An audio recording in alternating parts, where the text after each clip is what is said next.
have uncovered is a predatory real estate operation that specifically targeted elderly Arizonans in financial distress, people facing foreclosure who were desperate to keep their homes. Instead of helping, these defendants tricked them out of the very thing, their homes, that most of us work our entire lives to own. So how did the scam work? The defendants lured vulnerable homeowners by distributing flyers and business cards, advertising companies with misleading names like Hands with Hope LLC. The defendants claimed to be problem solvers, offering to bring mortgages current so that homeowners could stay in their houses. But the offer of help was a lie, and it was a trap. Once in contact, the defendants told these homeowners that they had to temporarily transfer the deed to their home in order to save it. The homeowners were led to believe that the deeds were going into family trusts or living trusts, something common in real estate planning and something that sounded safe and familiar to all of us. In reality, those deeds were being signed over to deceptively named shell companies set up by Albarracin, like Lupo Family Trust LLC.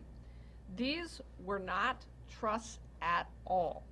They were limited liability companies controlled entirely by the defendants. And by signing, the homeowners unknowingly gave away ownership of their homes. But the defendants did this repeatedly. The defendants also distributed flyers stating, quote, "I'm not here to buy your house." You can see an example of that flyer here, which was in fact kind of true. They were actually there to steal homes, not to buy it. But the scam didn't stop there. Our complaint alleges that they even encouraged homeowners to file false bankruptcy or probate cases, anything to keep the scheme going and to keep victims confused and desperate. In short, Albarracin and Zamjan stripped people of their homes while promising to help them. And many of their victims were elderly and vulnerable, making this even more egregious. In fact, at least in 5 instances, the defendants allegedly targeted people with physical or mental impairments that rendered them unable to fully understand the nature of the agreements that they entered into. It's disgusting behavior, and it is against the law. These are crystal clear violations of the Arizona Consumer Fraud Act and the Adult Protective Services Act. It was deception, it was exploitation, and it was frankly absolutely immoral. To protect victims and to preserve assets for future restitution, my office also sought an emergency receivership over Albarracin and Zamjan's assets. The court granted that request last week and appointed Peter Davis as receiver. That means that every piece of property, every luxury vehicle, and every bank account controlled by these defendants is now under court supervision. We asked for this extraordinary measure not only because of the harm already done to victims, but also because Mr. Albarracin himself is now in a vulnerable position. He has apparently suffered a series of strokes following a cancer diagnosis, and there is evidence that his family members and others may be attempting to take advantage of him and gain control of his ill-gotten assets. The receivership will ensure that those assets are safeguarded while our case moves forward. Just like the equity stripping lawsuit that my office filed earlier this year in the Cameron Jones case, we are seeking restitution for the victims, civil penalties, and a permanent injunction that would bar Albarracin from ever buying or selling real estate in the state of Arizona again. We are also asking the court to void any deeds that were illegally notarized. Even though this case is only a week old, I am pleased to announce that I have already reached a preliminary agreement with defendant Gretchen Zomjan. She has agreed to cooperate with the receiver to identify bank accounts and other assets unknown to us, and she will cooperate with my office in providing documents and testimony about the scam. She also agreed to the permanent ban on real estate transactions in Arizona and to surrender her Arizona notary license. Importantly, Zomjan agreed to disclaim any interest in assets under receivership, including real estate and luxury vehicles. She also agreed to immediately return to the receiver approximately $120,000 in cash that she controlled as a result of the scam. I approved the agreement with Zomjan because it was important to secure her assistance with identifying assets for the receiver, and because she agreed to my two non-negotiable conditions for her and for anyone involved in real estate scams. First, she must agree to give back everything that she took, and she must never do real estate transactions in Arizona again. Let me be absolutely clear. If you target homeowners, if you prey on the elderly and the vulnerable, if you steal homes with lies and false promises, we will find you and shut you down, and we will bring you to justice. This is about more than property. It's about dignity and security and the right of Arizonans to live safely in their homes without being deceived. And I want to say this to the public. If you or anyone that you know has been approached through a website or a knock on the door or has been pressured to sign over a deed under the promise of help, please contact my office. We want to hear from you, and we will investigate.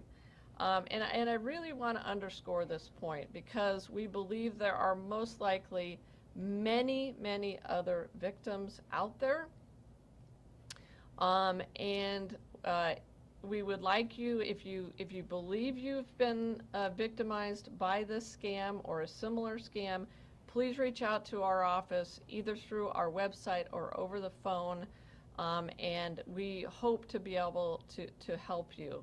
And even if you rejected the scam, if you are someone who realized that this was a scam, please contact our office because it will help us make the connections between these scammers.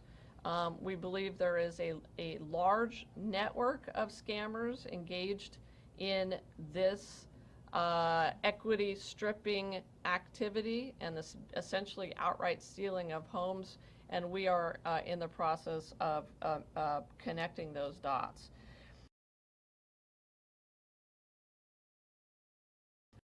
Litigation counsel Shane Ham, who is here in the room with us, and Assistant Attorneys General Liza Lawson and Suzanne Pendergast. I don't know if are they over here, there we go, and our consumer protection and advocacy section. We will pursue this case aggressively. I promise you that. And as long as scams like this continue in the state of Arizona, my office will go after these scammers and hold them accountable. So thank you all for being here, and I'd be happy to take any questions that you guys have. Yeah. You called this illegal several times. Why are there no criminal charges here? Well, so look, you know, it's always something that we look at. What we believed was that the best way to approach this was through a civil lawsuit, so that we could immediately go after the assets. I mean, really, in my mind, the most important thing is to seize these assets, to get them under the control of the court and the state, and try to get restitution back to consumers. So that was our number one priority. Will charges follow then? You know, I don't want to prejudge that, you know, right now. So, you know, we'll potentially take a look at that in the future. Right now, it's a civil case. Was that part of the deal with Gretchen then, to avoid charges? No, I don't believe it was. Nope. How many properties are involved in this particular case, and how many properties have already been sold to unsuspecting homeowners that can't be salvaged? Yeah, so let me take that first question first. So we believe that there are at a minimum hundreds of victims and hundreds of homes. The number could end up being even higher than that. We know from Zamjan's testimony so far and cooperation so far that the estate of Albarracin is worth millions of dollars. We know that there are luxury vehicles involved. We have already seized his North Scottsdale home. There are assets in Florida, we believe, as well. So one of the things that the receiver will be doing is unlocking this network of LLCs. You'll see in the complaint that the 50 different, I think it's 50 different LLCs that we uncovered that they were transferring people's homes into.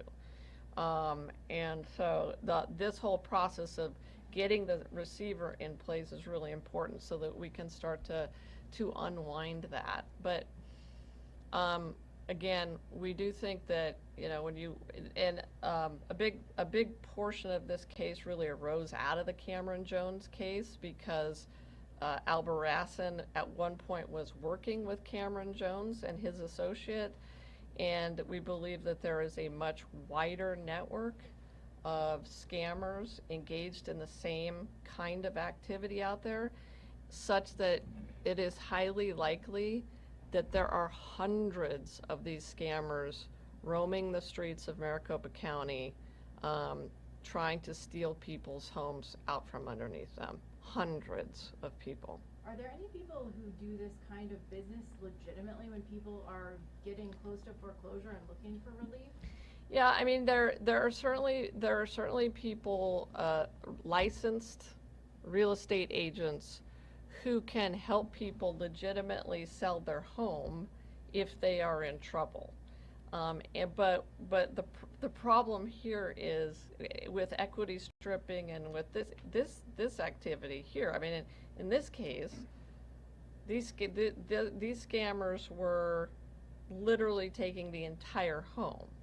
So they were persuading people to put the entire home into an LLC that they controlled, the scammer controlled, when the homeowner thought that they were putting it into their own family trust, and they were deliberately naming it a trust, because people have that obviously in their minds as a safe way to control your own assets.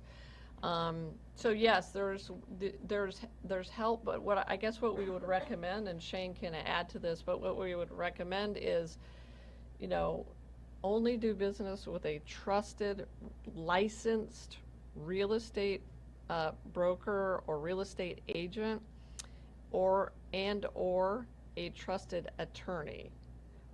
who is licensed in the state of Arizona.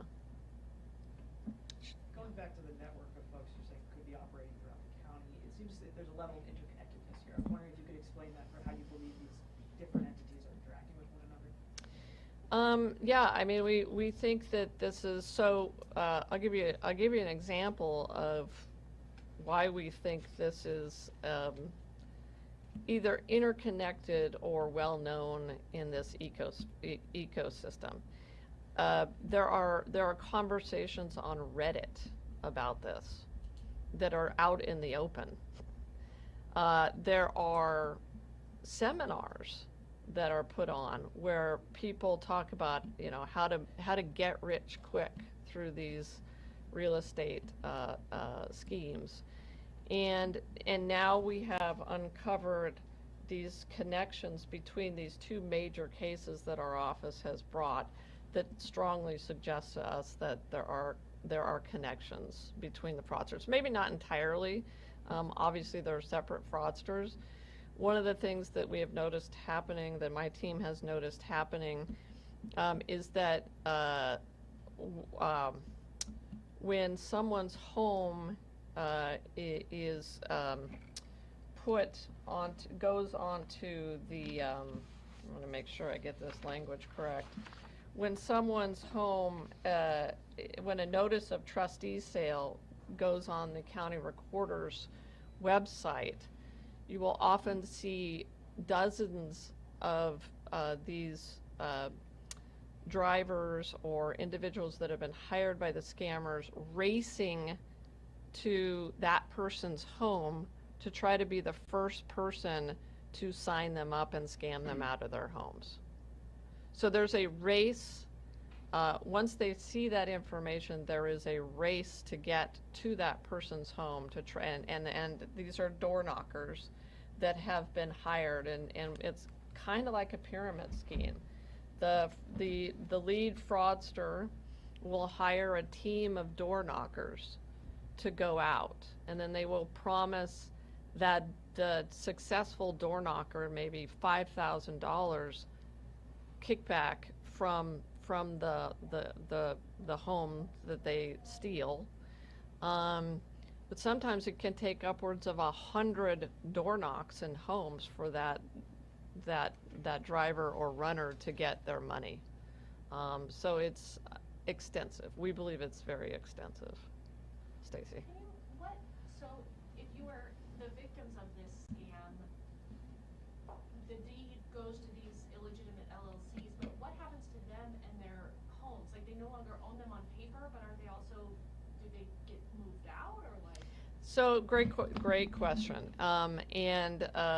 Shane, tell me if I mess this up, but it can be complicated. It can be a couple of different results or end results. We allege that one of Albarracin's favorite approaches was to get the homeowner to sign over their house. The homeowner would actually retain under their name the mortgage, and Albarracin would get the homeowner to pay him rent to stay in the home. So it was kind of a leaseback situation. I mean, it was totally illegitimate. They didn't own the home anymore. They also still owned the mortgage. And then if the homeowner missed 1 or 2 or 3 rent payments, he or she ended up getting evicted. So Albarracin would evict them. He would offer to pay the mortgage. Sometimes he did pay the mortgage. Toward the end, he apparently was not paying the mortgage, and then he would just evict them. So So would they have to pay the mortgage to their mortgage company and then this like rent payment, or it all went through him? it all went through him, I believe. Is that right, Shane? Yeah. Sorry. azhomebuyer.com is still up and functional right now. It says they're BBB accredited. It says they're honest, reliable, and fair. Are they gonna take that site down? It's not related anymore to the current scheme. Apparently, it's not related anymore to the current scheme. Oh, okay. It said that- easyhomebuyer.com on the first Sold to a slide. different domain owner. It was sold to a different domain owner, Okay, apparently. so okay. Yeah. You'll be Very keeping an eye on that important. website? We'll be, yes, we will be keeping it, thanks for, Yeah. eagle eye there, but yeah. Um, Eagle eye from our good reporters here. The deal Gretchen cut on this whole thing, what did she get out of it? Well, obviously, it was a tough call. I will say it was a tough call for our team and for me to do this deal. But, she will be less responsible for civil damages, civil penalties. More of our focus obviously is now on Albarracin. We did think that it was imperative, given what we saw happening with Albarracin's family members trying to get control of all of these assets, to get as much information from her as we could, as quickly as we could. Because you can imagine if somebody else were to get access to these homes or to the money, that it could be offshored, it could be sent out through Bitcoin, it could be sent out through wire transfer, and then it's just almost impossible to get it back. So we wanted to get that. So with her testimony and her cooperation, we feel much better about being able to get as many of these homes back and as much of the money as we possibly can get back for these largely seniors who've been defrauded. In that court fund, do you know the dollar amount that's in there right now? Which fund that he has, or that the receiver has? The receiver has now. I would say it's probably that the value is millions. I mean, because we have multiple homes, I believe, that we already have. We have cars that we have seized. We have bank accounts that we have seized, or money in bank accounts.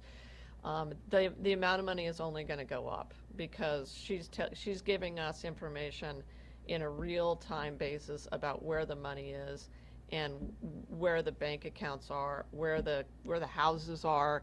It's highly likely that there are going to be LLCs we don't even know about yet, where the houses have been stashed.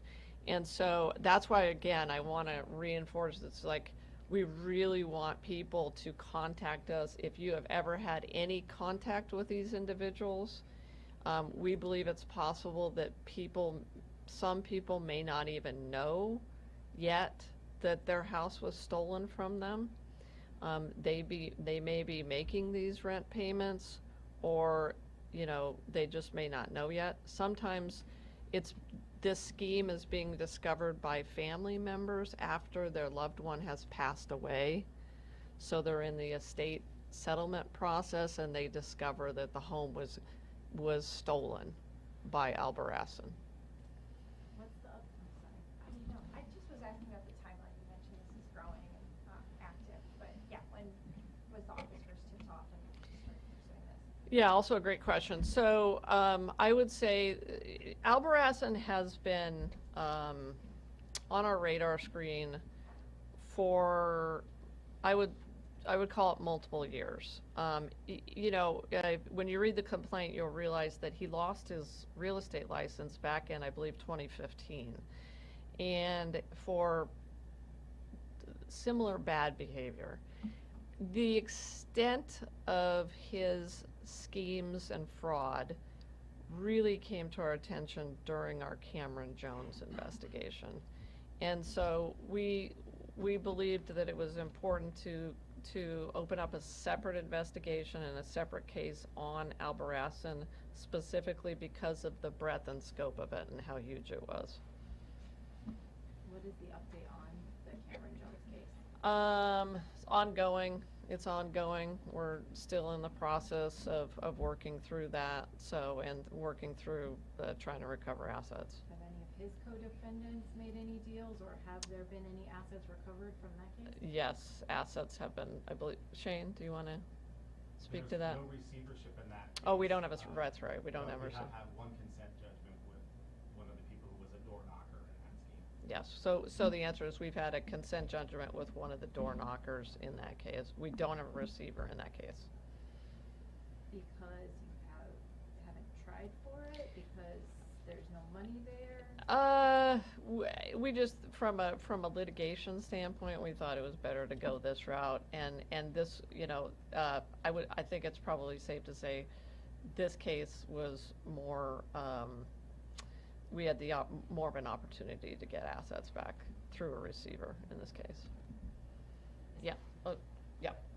I was just gonna change gears a little bit, and they've asked me to ask this question about the Arizona DEA agents in DC.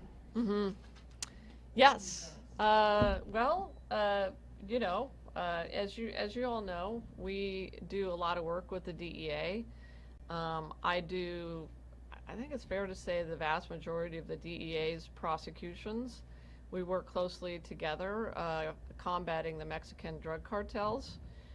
They are an incredibly important part of our law enforcement infrastructure in the state of Arizona. And I am disgusted, frankly, to learn that Donald Trump took 60 of our DEA agents out of Arizona, plucked them out of Arizona, and sent them to Washington, D.C., where they apparently are patrolling places like Foggy Bottom and Georgetown and doing routine traffic stops instead of helping me combat the Mexican drug cartels. I mean, Arizona is the fentanyl funnel for the rest of the country. And I find it absolutely outrageous that any president would endanger our entire country in this way when you really think about it, not to mention the state of Arizona. So I call on Donald Trump to give me our DEA agents back right now. And any FBI agents that have been taken out of the state of Arizona or sent over to Los Angeles, I believe that our DEA and FBI agents have also been sent to Los Angeles. They need to come back. They need to do their regular jobs. They need to not be chasing gardeners and landscapers around Home Depots and Georgetown in Washington, D.C. Can you speak Yes. on that point? You have previously raised a concern that there aren't enough of those agents here working on the border anyway. So if 60 of them are gone, who is policing the border in Arizona? Well, it's a great question, Stacy. I sent a letter. In fact, I have called on both the Biden administration and the Trump administration to send us more DEA agents. We needed 50 more DEA agents in Arizona to combat the Mexican drug cartels. Instead, what Trump has done is he has taken 60 of our existing DEA agents and sent them off to Washington, D.C. to do routine traffic stops. That is nonsensical, and it makes Arizona less safe. And so I don't know. I mean, I have no idea why the federal government and the Trump administration in particular thought this was a good idea, but it's a terrible idea. And I want those DEA agents back.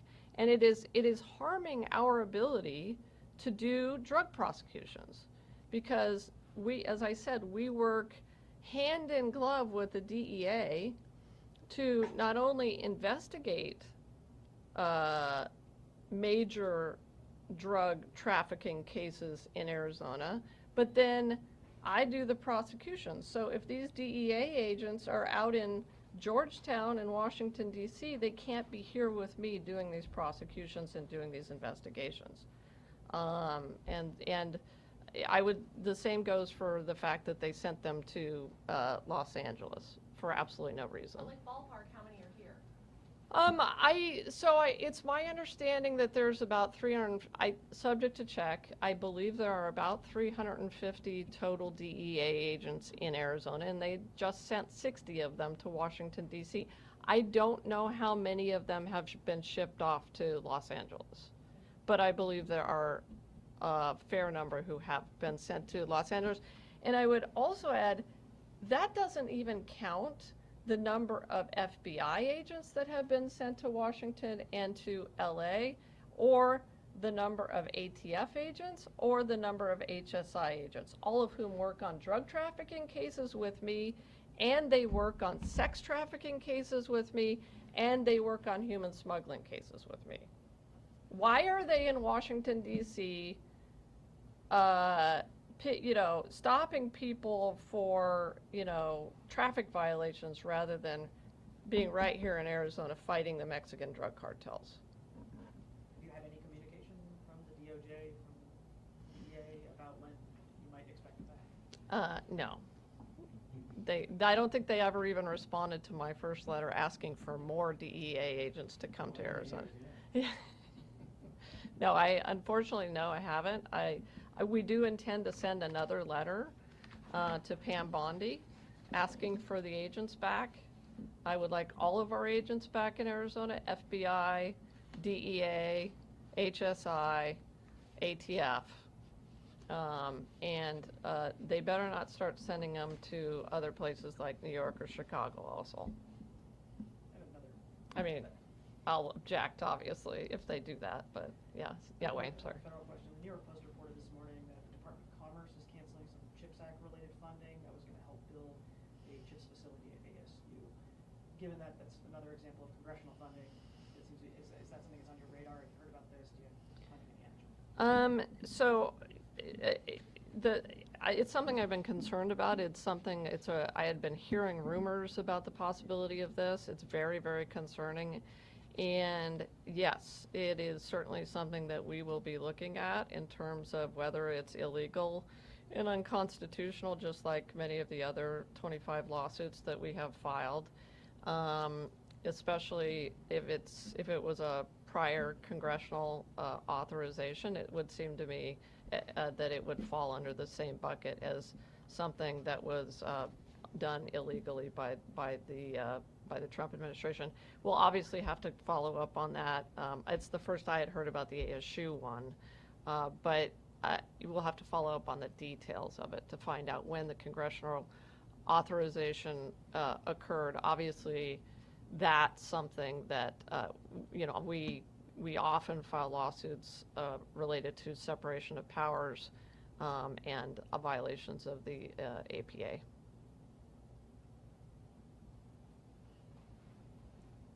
All right.